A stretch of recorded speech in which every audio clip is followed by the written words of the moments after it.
சிவம் சிவகரம் சாந்தம் சிவார்ப்பணம் சிவோத்தமம் சிவமார்க பிரமீகாரம் பிரணதோஷ்மி சதா சிவம். Aadhiran YouTube channel வழியாக இணைந்திருக்கக்கூடிய அத்தனை நல்லுள்ளங்களுக்கும் இந்நேர வணக்கங்களை சொல்லிக்கொண்டு, இஷ்ட தெய்வங்கள் என்ற இந்த நிகழ்ச்சியிலே தொடர்ந்து ஒவ்வொரு தெய்வங்களின் சிறப்புகளை பார்த்து வருகிறோம்.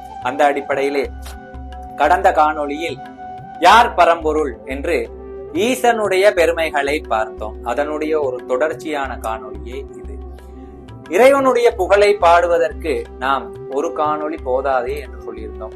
1, 2 அல்ல, எத்தனை காணொளிகள் எடுத்தாலும் போதாது பரம்பொருளின் பெரும்புகழை பாடுவதற்கு. அத்தனை தூரம் பெருமை வாய்ந்தவன் ஈசன். இந்த ஈசன் இத்தனை தூரம் அனாதியானவன், எத்தனை பிரம்மாண்டமானவன் என்பதையெல்லாம் நாம் பார்த்து, இப்படிப்பட்ட இறைவனை நாம் அடைவது கடினம் என்று சிலர் எண்ணக்கூடும். ஆனால் அத்தனை தூரம் சிரமமானது அல்ல இறைவனை அடைவது.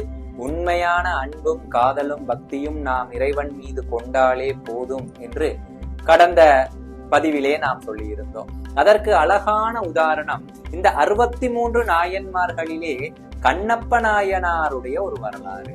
இந்த கண்ணப்ப நாயனாருடைய வரலாறு என்று எடுத்து பார்க்கும் போது எல்லோரும் பொதுவாக அறிந்த விஷயம். அவர் மாமிஷங்களை இறைவனுக்கு படைத்தார். தன்னுடைய வாயிலே நீரை கொண்டு வந்து அந்த நீரை கொண்டு வந்து இறைவனுக்கு அபிஷேகம் செய்தார். தன்னுடைய தலையிலே மலர்களை சுமந்து வந்து தன்னுடைய தலையிலே இருக்கக்கூடிய மலர்களை இறைவனுக்கு வைத்து பூஜை செய்தார். இப்படியான விஷயங்கள். ஒரு சிலர் நம்முடைய வீடுகளிலே இன்று ஒரு நல்ல நாள், நீ அசைவம் சாப்பிடக்கூடாது என்று சொன்னால் விதண்டாவாதம் பேசுவார்கள். கண்ணப்ப நாயனாரே அசைவத்தை தானே கடவுளுக்கு படைத்தார், அதையே சிவபெருமான் ஏற்றுக்கொள்ளும் போது நான் சாப்பிட்டால் என்ன குற்றம் என்ற இப்படியான விதண்டாவாத கேள்விகளை முன்வைப்பார்கள்.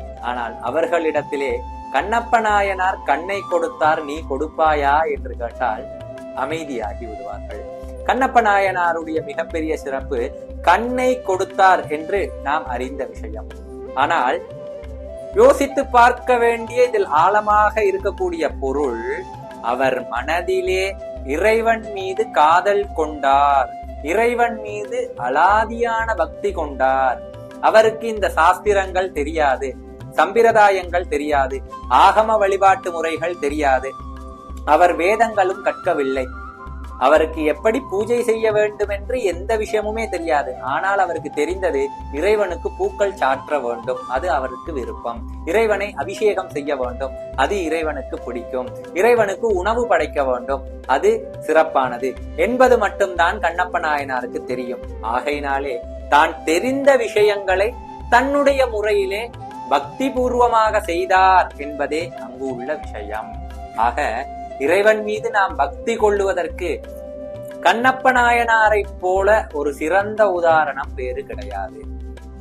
அதனால்தான் பக்தி என்று சொன்னாலே நாம் கண்ணப்ப நாயனார் அளவுக்கு பக்தி இருக்க வேண்டும் என்று சொல்லுவோம். ஏனென்றால் இவர் இத்தனை தூரம் செய்தது எல்லாமே தன் ஆழ்மனதிலே இறைவன் தான் எல்லாம் என்று எண்ணம் கொண்டதினாலே, அப்படி எண்ணம் கொண்டதினாலே தான் தன்னுடைய கண்ணை தோண்டினால் தனக்கு வலிக்குமே, தான் ஊனமுற்றவளாக மாறிவிடுவோமே, கண்ணை எடுத்தால் தனக்கு மரணம் கூட நேரிடலாமே என்பதை பற்றி எதையுமே சிந்திக்காமல், தன்னுடைய தெய்வத்தின் கண்ணில் இருந்து நீர் வருகிறது, தன்னுடைய தெய்வத்தின் கண்ணில் இருந்து ரத்தம் வருகிறது, அதற்கு நான் என்ன செய்ய முடியும், என்னுடைய கண்ணையே தருகிறேன் என்ற எண்ணம் கொள்வதற்கு வித்தாக அமைந்தது. ஆக பக்தி என்ற ஒரு விஷயம்தான் இறைவனிடத்திலே உங்களை கொண்டு போய் சேர்க்கும். இதற்கு இடையிலே உங்களுக்கு ஆகமம் தெரிந்திருக்க வேண்டுமா, சாஸ்திர சம்பிரதாயங்கள் தெரிந்திருக்க வேண்டுமா, பூஜை முறைகள் தெரிந்திருக்க வேண்டுமா என்பது அவசியம் கிடையாது. இப்போது நான் சொன்னதை மாத்திரம் நீங்கள் எடுத்துக்கொள்ளக்கூடாது. ஆகமம் தெரியாவிட்டாலும் பரவாயில்லை, சாஸ்திர சம்பிரதாயங்களை நாம் கற்காவிட்டாலும் பரவாயில்லை என்பதை மாத்திரம் நீங்கள் எடுத்துக்கொள்ளக்கூடாது. ஏனென்றால் பெரும்பாலானோருடைய தவறு இதுதான். நாம் இறைவன் மீது பக்தி கொள்ள வேண்டும்.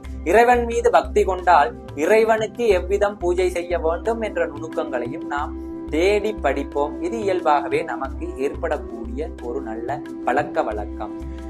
முருகன் வழிபாடுகளை நாம் செய்வதாக இருந்தால் முருகனை எப்படி வழிபட வேண்டும், அவருக்குரிய பூஜை முறைகள் என்ன என்பதை கற்போம். அம்மனை நாம் வழிபட ஆரம்பித்தால், அம்மன் மீது பக்தி கொண்டால் அம்மனை வழிபடக்கூடிய முறைகளை தேடி கற்போம். ஏன் அந்த தேடி கற்கிறோம்? ஏனென்று கேட்டால் நமக்கு அந்த தெய்வத்தின் மீது விருப்பம் அதிகம். அந்த தெய்வத்திற்கு எப்படி பூஜை செய்ய வேண்டும் என்பதை தேடி படிக்கக்கூடிய ஆர்வம் எப்போது வரும்? உண்மையான அன்பு இருக்கும்போது.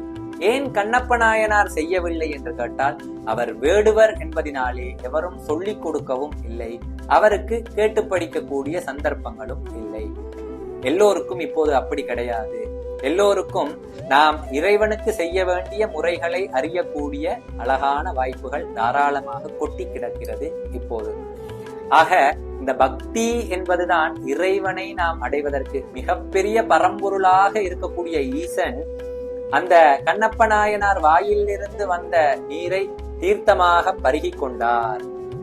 ஆக சிவனுக்கு வேண்டியது புனிதமான கங்கை நதி தீர்த்தம் கிடையாது, உண்மையான அன்பு என்பது இதிலிருந்து நாம் தெரிந்து கொள்ளக்கூடிய விஷயமாக இருக்கிறது. ஆக தெய்வங்களிலேயே மிக எளிமையான தெய்வம் ஈசன் தான். தெய்வங்களிலேயே எல்லாவற்றையும் கடந்த பரம்பொருளாக இருக்கக்கூடியவன் ஈசன் தான். எந்த தெய்வத்திற்கும் தலைமையானவன், எந்த தெய்வத்திற்கும் பிரதானமானவன், அவனை மிஞ்சி எந்த ஒரு சக்தியும் கிடையாது என்ற அளவிற்கு பிரம்மாண்டமானவன் ஈசன். தென்னாடுடைய சிவனே போற்றி என்று நாம் நம்முடைய பதிகங்கள் பாடி முடிக்கும் போது ஈசனை புகழுவோம். தென்னாடு என்று சொல்லும் போது பாரத தேசத்திலே தென்னாடு முழுவதும் ஈசனுடைய வழிபாடுகள் ஓங்கி இருந்தது. நாம் இன்னும் எங்களுடைய வரலாற்றை பின்னோக்கி பார்க்கும்போது குமரிக்கண்டம் என்று அழிந்து போன ஒரு கண்டம் பற்றி நினைவு கொள்ள வேண்டும். இந்த குமரிக்கண்டம் முழுவதுமே ஈசனுடைய ஆதிக்கம் அதீதமாக இருந்தது. இப்போது அந்த குமரிக்கண்டம் அழிந்து இந்து சமுத்திரத்தின் அடியில் போய்விட்டது. இலங்கை, பாரத தேசத்தின் தெற்கு போன்ற எல்லா தேசங்களிலும் ஈசனுடைய வழிபாடு ஓங்கி இருந்ததினாலே தென்னாடுடைய சிவன் என்று நம்முடைய நாயன்மார்கள் ஈசனை புகழ்ந்து பாடினார்கள். அப்படிப்பட்ட தென்னாடுடைய சிவன் எந்நாட்டுக்கும் இறைவன். உலகிலே எந்த மூலையிலே அகழ்வாராய்ச்சியாளர்கள் பூமியை தோண்டும் போது சைவம் சார்ந்த ஆதாரங்கள் அங்கே கிடைக்கிறது. சிவலிங்கமோ, நடராஜருடைய சிலையோ, நாகம் சம்பந்தமான வழிபாடுகளோ போன்று சிவலிங்கங்கள் எங்கும் கிடைக்காத தேசம் என்று ஒரு தேசம் கிடையாது இந்த பூலோகத்தில், எந்த தேசமாக இருந்தாலும். அப்படி ஏன் இது இப்படி என்று கேட்டால், எல்லா நாடுகளிலும் சிவனுடைய வழிபாடு முன்னொரு காலத்திலே இருந்தது, காலப்போக்கிலே அது மறைந்தது என்பது நமக்கு உணர்த்துகிறது. எங்கு பூமியை தோண்டினாலும் அங்கே சிவன் சார்ந்த விஷயங்கள், சிவன் சார்ந்த அடையாளங்கள் கிடைத்து கொண்டே இருக்கிறது இன்றளவும். ஆகையினாலே தென்னாடுடைய சிவன் என்று செல்லமாக நாம் அழைக்கக்கூடிய எம்பெருமான் ஈசன் எந்நாட்டுக்கும் இறைவனாகிறான், எல்லோருக்குமே இறைவனாகிறான். பூலோகத்திலே பிரபஞ்சத்திலே இருக்கக்கூடிய எல்லா உயிர்களுக்குமே அவன் இறைவன். இதிலே எந்த விதமான மாற்று கருத்தும் கிடையாது. இந்த ஈசனுடைய இந்த அளப்பெரும் புகழ் அடுத்த காணொளியிலும் தொடர்கிறது. எப்படி என்று கேட்டால், அர்த்தநாரீஸ்வரர் உருவம் நாம் பார்த்திருக்கிறோம். இந்த அர்த்தநாரீஸ்வரர் உருவம் பாதி சிவனாகவும் பாதி உமையாகவும் இருக்கிறது. பாதி சிவனாகவும் பாதி உமையாகவும் இருந்தால் சிவனுடைய மீதி பாதியும் உமையுடைய மீதி பாதியும் எங்கே போயிற்று? இது சார்ந்து அடுத்த காணொளியில் தெளிவாக சிந்திப்போம்.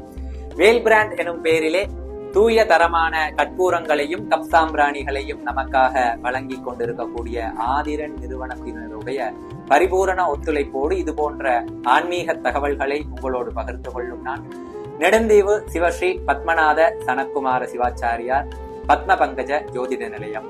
உங்களுடைய வீடுகளிலே மேற்கொள்ளக்கூடிய பரிகார பூஜைகள், சாந்தி ஹோம வழிபாடுகள் யாவற்றிற்கும் என்னை அணுகலாம். ஜாதகம் பார்த்தல், ஜோதிடம் சம்பந்தமான விஷயங்களை அறிந்து கொள்ளுதலுக்கும் நீங்கள் என்னை தாராளமாக தொடர்பு கொள்ளலாம்.